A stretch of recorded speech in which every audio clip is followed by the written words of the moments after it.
नमस्कार दोस्तों, स्वागत है आपका सरल संस्कृत सुगम संस्कृत में। और मैं हूँ प्रतिभा दीक्षित। आज हम इस वीडियो में सांख्य दर्शन के विषय में बात करने वाले हैं और सांख्य दर्शन में जो सृष्टि क्रम बताया गया है उसके विषय में हम बात करने वाले हैं। सांख्य दर्शन में सबसे प्राचीन दर्शन है और प्रमुख दर्शन है। जितनी भी प्रतियोगी परीक्षाएं हैं, टीजीटी, पीजीटी, इसके अतिरिक्त नेट, जेआरएफ, असिस्टेंट प्रोफेसर, सभी में सांख्य दर्शन की जो पुस्तक है सांख्यकारिका वो सम्मिलित होती है और उसमें से प्रश्न परीक्षा में पूछे जाते हैं। तो इस सांख्य दर्शन में से मुख्यतः जो प्रश्न आते हैं, जो मुख्य विषय हैं, वो हैं तत्वमीमांसा, सत्कार्यवाद, प्रकृति का स्वरूप, पुरुष का स्वरूप, इसके अतिरिक्त सृष्टि क्रम, प्रत्यय सर्ग, कैवल्य, प्रमाण मीमांसा, आचार मीमांसा। तो ये मुख्य इसमें से विषय हैं जहाँ से प्रश्न परीक्षा में आते हैं। इनमें से हम सांख्यकारिका से संबंधित तत्व मीमांसा का अध्ययन कर चुके हैं, सत्कार्यवाद का अध्ययन कर चुके हैं, प्रकृति का स्वरूप भी हम पढ़ चुके हैं और पुरुष का स्वरूप भी पढ़ चुके हैं। तो अगर आप इनसे संबंधित वीडियोस देखना चाहते हैं तो आप चैनल पर जाकर सांख्य दर्शन की प्लेलिस्ट से उन्हें देख सकते हैं या फिर डिस्क्रिप्शन में उनका लिंक है, वहां से देख सकते हैं। आज हम इस वीडियो में बात करेंगे सृष्टि क्रम के बारे में कि सांख्य दर्शन में क्या क्रम बताया गया है सृष्टि का, सृष्टि किस प्रकार होती है, किससे सृष्टि होती है, ये सब बातें। तो सांख्य जो दर्शन है वो मूलतः द्वैतवादी दर्शन है, जैसा कि हम अभी तक पढ़ते हुए आ रहे हैं कि इसको द्वैतवादी दर्शन कहा जाता है क्योंकि ये मूलतः दो तत्वों को स्वीकार करता है। कौन से दो तत्व? पहला है प्रकृति और एक है पुरुष। तो इनमें से जो प्रकृति है वो त्रिगुणात्मक है, वो सक्रिय है और वो अचेतन है। यहाँ पर दो मूल जो तत्व हैं उनमें से पुरुष जो है वो निर्गुण है, त्रिगुणातीत है। त्रिगुण कौन कौन से हैं? सत्व, रज और तम गुण। तो पुरुष जो है वो इन गुणों से रहित है, गुणों से परे है, किंतु उसमें चेतना है। तो इस प्रकार के स्वरूप वाले दो तत्व सांख्य दर्शन में माने गए हैं। मूलतः दो तत्व माने गए हैं। मूलतः दो तत्व मानने का तात्पर्य ये है कि जो ये संसार दिखाई देता है, ये जो जगत दिखाई देता है, इसके विषय में जब दार्शनिक विचार करते हैं तो प्रत्येक दर्शन अपनी अपनी एक अवधारणा बनाते हैं। प्रत्येक दर्शन का अपना एक दृष्टिकोण है। वो इस सृष्टि के मूल में कुछ तत्वों को स्वीकार करते हैं। उनमें से कोई दर्शन अनेकत्ववादी दर्शन है जो इस संसार के मूल में अनेक तत्वों को स्वीकार करता है। कोई ईश्वरवादी दर्शन है जो जगत की मूल में ईश्वर को स्वीकार करता है। उसके अतिरिक्त कोई अद्वैतवादी दर्शन है जो किसी एक ही तत्व को इस संसार के मूल में स्वीकार करता है। और कोई है द्वैतवादी दर्शन जो इस सारे संसार के जो कारण है उसके रूप में दो चीजों को मानता है। तो सांख्य जो दर्शन है वो द्वैतवादी दर्शन है। यहाँ पर दो तत्व हैं जो जगत का कारण है, जिनसे सृष्टि उत्पन्न होती है, वो है प्रकृति और पुरुष। इस तरह से अब सांख्यकारिका में स्पष्टतः ये बताया गया है कि सृष्टि कैसे होती है, किस किस से होती है। तो उसके बारे में एक कारिका यहाँ पर है। पुरुषस्य दर्शनार्थम कैवल्यार्थम यथा प्रधानस्य पंगु अंधवद उभयो अपि संयोगः तत्कृतः सर्गः। आप इस श्लोक को भी याद करने की कोशिश कीजिए। अगर आप नेट का एग्जाम दे रहे हैं या आप टीजीटी, पीजीटी का एग्जाम दे रहे हैं तो प्रश्न यहाँ से सीधे श्लोक से सीधे प्रश्न यहाँ से आते हैं। इसमें कई तरह से प्रश्न आ सकते हैं। एक प्रश्न ये आ सकता है कि सांख्य दर्शन के अनुसार जो संयोग होता है पुरुष के लिए, वो संयोग क्यों होता है? मतलब पुरुष की क्या अपेक्षा है वो संयोग करने में? तो पुरुष क्यों संयोग करता है? कैवल्य के लिए, अपने कैवल्य के लिए, अपनी मुक्ति के लिए पुरुष संयोग करता है। किसके साथ? प्रकृति के साथ, प्रधान के साथ। और प्रधान जो है वो किस अपेक्षा से संयोग करती है? दर्शनार्थम, अपने कि मैं पुरुष के द्वारा देखी जाऊं, इस अपेक्षा से प्रधान जो है वो पुरुष से संयोग करती है, और पुरुष जो है वो कैवल्य के लिए, अपवर्ग के लिए, अपनी मुक्ति के लिए प्रधान से संयोग करता है। अब पुरुष और प्रधान के संयोग के बारे में एक बात यह है कि ये जो दो भिन्न भिन्न पदार्थ हैं, जब कोई भी दो भिन्न पदार्थ हैं उनका जब संयोग होगा तो उस संयोग में कोई ना कोई अपेक्षा अवश्य होती है। जब कोई दो वस्तुएं संयोग कर रही हैं तो किसी न किसी कारण से उनका संयोग होता है। तो यहाँ पर जो वो कारण है, जो संयोग का जो प्रयोजन है जो बताया गया है, वो ये है कि पुरुष के तो कैवल्य के लिए और प्रधान के दर्शन के लिए इनका संयोग होता है। अब पुरुष जो है वो निष्त्रैगुण्य है, वो त्रिगुणातीत है, कभी बंधन में बंधता नहीं, किंतु जो पुरुष और प्रधान का नित्य जो संयोग है, जो अनादिकाल से संयोग चला आ रहा है, उसमें पुरुष बुद्धि के कारण प्रधान का जो सतोगुण प्रधान प्रमुख तत्व है, महत बुद्धि, उसके कारण ये जो पुरुष है वो खुद को बंधा हुआ महसूस करता है। पुरुष को ऐसा लगता है कि मैं ही सभी चीज़ों का करता हूँ, मैं ही दुख और सुख का अनुभव करने वाला हूँ। तो इस प्रकार बुद्धि के कारण जो पुरुष को जो दुख का अनुभव होता है, जो दुख का अनुभव करता पुरुष खुद को समझता है, तो उससे मुक्ति के लिए, कैवल्य के लिए पुरुष संयोग करता है प्रकृति से। और प्रकृति जो है वो इसलिए संयोग करती है, प्रधान का संयोग करने का कारण ये है कि वो भोग्य है, वो भोग करने के योग्य है। तो वो ये चाहती है कि पुरुष के द्वारा मेरा दर्शन किया जाए, मेरा भोग किया जाए। तो इसलिए पुरुष और प्रकृति का संयोग होता है। अब इनका संयोग किसके समान होता है? अगर प्रश्न ये आए कि पुरुष और प्रकृति का संयोग किसके समान होता है, तो आपका उत्तर होगा पंगु और अंधे के समान। पंगु अंधवत उभयो अपि संयोगः, इस तरह से। अब कैसे पंगु और अंधे के समान? अब देखिए, कोई दो व्यक्ति हैं, उनमें से एक पंगु है जो पैर से लंगड़ा है, चल नहीं सकता, इस तरह से आप समझ सकते हैं। एक व्यक्ति है ऐसा। दूसरा व्यक्ति है अंधा, उसको दिखाई नहीं देता, वो चल सकता है किंतु उसको रास्ते का ज्ञान नहीं है, किधर मैं चलूं ऐसा उसको पता नहीं है। तो अगर ये दोनों व्यक्ति मिले आपस में और इनको कोई कार्य सिद्ध करना है, इन दोनों को किसी स्थान पर जाना है, तो ये दोनों मिलकर उस कार्य को सिद्ध कर सकते हैं, उस जगह पे जा सकते हैं एक दूसरे के सहयोग से।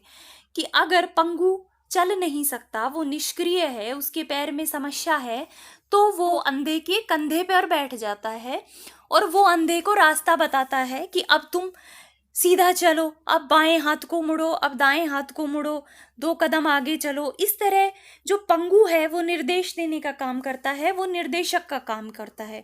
और जो अंधा व्यक्ति है उसमें क्रियाशीलता है, उसके पैर स्वस्थ हैं तो वो चल सकता है, किंतु उसमें चेतना का अभाव है। चेतना का अभाव से तात्पर्य वो देख नहीं सकता, तो उसे ये ज्ञान नहीं है कि उसे किस तरफ जाना है, कहाँ जाने से वो सही जगह पर पहुंच पाएगा। तो जब ये दोनों पंगु और अंधा मिलकर जिस प्रकार इनका संयोग होता है किसी कार्य की सिद्धि के लिए, उसी प्रकार जो पुरुष और जो प्रधान है, जो प्रकृति है, उनका संयोग होता है। और वो जो संयोग है तत्कृतः सर्गः, इस संयोग से सृष्टि की उत्पत्ति होती है। तो ये जो कारिका है इसमें से 3 प्रश्न बनते हैं। पहला है कि संयोग में पुरुष का प्रयोजन क्या है? तो पुरुष का प्रयोजन है कैवल्य। पुरुष किसके लिए संयोग करता है? कैवल्य के लिए, अपनी मुक्ति के लिए, अपनी मोक्ष प्राप्ति के लिए। और इस संयोग में प्रधान का जो प्रयोजन है वो क्या है? दर्शन के लिए। वो स्वयं को, पुरुष को दिखाना चाहती है, इस कारण। और तीसरा प्रश्न यहाँ से आ सकता है कि पुरुष और प्रकृति का संयोग जो है सृष्टि क्रम में, वो किसके समान होता है? तो पंगु और अंधे के समान। अब ये तो बात हो गई कि किस तरह से सृष्टि उत्पन्न होती है, सृष्टि की उत्पत्ति का कारण क्या है। तो यहाँ पर सृष्टि की उत्पत्ति का कारण है संयोग। तो हम ऐसा नहीं कह सकते सांख्य में कि जो सृष्टि है उसकी उत्पत्ति का कारण प्रकृति है या उसकी उत्पत्ति का कारण पुरुष है, क्योंकि ये अकेले सृष्टि की उत्पत्ति का कारण नहीं होते। यहाँ पर जो इनका संयोग है वो ही सृष्टि का कारण होता है, उसी के कारण सृष्टि की उत्पत्ति होती है। किंतु उस सृष्टि क्रम में जो जगत जो अभिव्यक्त होता है, जो जगत परिणत होता है, जो जगत हमें दिखाई देता है, वो प्रधान से होता है। सृष्टि को उत्पन्न करने का जो प्रेरकता का जो काम करता है वो करता है संयोग। संयोग के कारण ही सृष्टि होती है। किंतु वो सृष्टि किससे अभिव्यक्त होती है? तो प्रधान से अभिव्यक्त होती है, क्योंकि जो प्रधान है, जो प्रकृति है, वो त्रिगुणात्मक है, उसमें तीनों गुण हैं और वो प्रसव धर्मी है। प्रसव धर्मी का तात्पर्य है कि प्रकृति जो है वो निरंतर परिणामशील है, उसमें निरंतर परिणाम होते रहते हैं। जब जब संयोग अवस्था नहीं होती, जब प्रलय अवस्था होती है, तो जो प्रकृति के अंदर जो सत्व रज और तम गुण हैं, प्रकृति के स्वरूप के आधायक जो हैं सत्व रज और तमोगुण, ये समान साम्य अवस्था में ही परिणमित होते रहते हैं, समान अवस्था में ही इनका परिणाम होता रहता है। तो इस कारण वो अवस्था कहलाती है प्रलय अवस्था। किंतु जब ये तीनों गुण सत्व रज और तम गुण विषमावस्था में आ जाते हैं, किससे? संयोग के कारण, पुरुष से इसका संयोग हो जाने के कारण ये तीनों गुण विषमावस्था में आ जाते हैं। तो इस प्रधान से जो कि अव्यक्त है, ये व्यक्त रूप में हो जाती है और इससे जगत क्रम में तत्व उत्पन्न होते हैं। तत्व वो कैसे उत्पन्न होते हैं तो उसके बारे में बात है कि प्रकृते महान ततो अहंकारः तस्मात् गणश्च षोडशकः तस्मादपि षोडशकात् पंचभ्य पंचभूतानि, की प्रकृति से महान की उत्पत्ति, महत की उत्पत्ति होती है। ततो अहंकारः, उस महत से अहंकार की उत्पत्ति होती है। और तस्मात्, उस अहंकार से गणश्च षोडशकः, 16 जो गण हैं उनकी उत्पत्ति होती है। और उस 16 से भी जो 5 हैं, उन 16 में पंच तन्मात्राएं, उनसे पंचभूतानी, उनसे पंचभूतों की उत्पत्ति होती है। अब ये हम देखेंगे किस तरह से। ये हम बात कर चुके हैं कि पंगु और अंधे के समान इसका संयोग होता है। इसमें जो पुरुष है वो पंगु के समान निर्देशक का काम करता है, क्योंकि इसमें चेतना है, ये देख सकता है, इसको ज्ञान है कि किधर चलना है, क्या करना है, किंतु ये निष्क्रिय है। और जो प्रकृति होती है वो अचेतन होती है, उसमें चेतना नहीं है, उसको ज्ञान नहीं है, किंतु उसमें सक्रियता है, वो क्रियाशीलता है, उसमें वो गमन कर सकती है, इसलिए वो गमन करता है, वो अंधे के समान है। अब प्रकृति से जो तत्वों की उत्पत्ति है सृष्टि क्रम में, उसकी बात करते हैं कि प्रकृति से सबसे पहले महान तत्व, महत तत्व उत्पन्न होता है। ये जो महत है ये क्या है? ये समग्र बुद्धि ही है। जो बुद्धि हम सामान्य जीवन में, हमें जो किसी भी व्यक्ति में कोई बुद्धि दिखाई देती है, तो वही जो बुद्धि जब समग्र रूप में होती है, समष्टि रूप में, अर्थात जितनी भी सब बुद्धियां हैं वो जब समष्टि रूप में होती हैं, समग्र रूप में होती हैं, तो सांख्य की जो शब्दावली है, सांख्य जो शब्दों का प्रयोग करता है, तो वो उस समग्र बुद्धि को महत कहता है। उसका नाम क्या देते हैं सांख्य में? जो समग्र बुद्धि है उसको कहते हैं महत। ये जो महत है, प्रकृति चूंकि त्रिगुणात्मक है, 3 गुणों से बनी हुई है, तो इस प्रकृति के जितने भी जो इसके कार्य हैं, प्रकृति के जो भी तत्व इससे उद्भूत होते हैं, सभी त्रिगुणात्मक हैं। कार्य रूप, कार्य जो है वो कारणभूत होने के कारण इसके सभी जो व्यक्त अवस्थाएं हैं, प्रकृति से व्यक्त होने वाले जितने भी तत्व हैं, सभी त्रिगुणात्मक हैं। किंतु ये जो महत तत्व है, इस तत्व में सत्व गुण की प्रधानता होती है। सतोगुण प्रधान होने के कारण ये महत जो है, बुद्धि जो है, वो जब पुरुष के साथ प्रकृति का संयोग होता है तो ये इतना सतोगुण प्रधान है और ये ही अध्यवसायी होती है। अध्यवसायी का तात्पर्य है निश्चयात्मक। किसी कार्य का निश्चय जो करता है व्यक्ति, वो बुद्धि के कारण ही होता है। बुद्धि का धर्म है निश्चयात्मकता, किसी भी विषय में निश्चय करना। तो सतोगुण होने के कारण, ये जो सतोगुण प्रधान होने के कारण ये जो बुद्धि है, जो महत है, ये पुरुष में इस कदर प्रतिबिंबित होती है। पुरुष और बुद्धि इस तरह से अब संयोग में इस तरह से मिल जाते हैं कि भेद होने पर भी ये अभेदित के समान दिखाई पड़ते हैं। तो यहाँ पर प्रकृति से पहला उद्भूत तत्व है महत। दूसरा जो महत से उत्पन्न होता है वो तत्व है अहंकार। अहंकार की जो है परिभाषा वो सांख्य में दी गई है कि अभिमानो अहंकार, कि अभिमानात्मक जो होता है, जहां पर किसी भी कर्ता को ऐसा अनुभव होता है कि मैं करता हूं, मैं करने वाला हूं, इस तरह से जो अभिमानात्मकता है वो अहंकार होती है। ये जो अहंकार है ये सात्विक, राजसिक और तामसिक प्रकार से 3 प्रकार का होता है। अर्थात जिस अहंकार में सत्व गुण की प्रधानता हो वो सात्विक अहंकार होता है, एक होता है राजसिक अहंकार और एक होता है तामसिक अहंकार। इनको कुछ नाम सांख्य में दिए गए हैं। तो जो सात्विक अहंकार है उसको सांख्य वैकृत नाम से जानते हैं। सात्विक अहंकार का नाम क्या है? वैकृत। इसी प्रकार जो राजसिक अहंकार है उसका नाम है तेजस। और जो तामसिक अहंकार है जिससे भूत आदि उत्पन्न होते हैं, पंच तन मात्राएं, पंच महाभूत उत्पन्न होते हैं, तो इसका नाम सांख्य में है भूत आदि। तो इस प्रकार से प्रकृति से महत, महत से अहंकार, और अहंकार 3 प्रकार का होता है।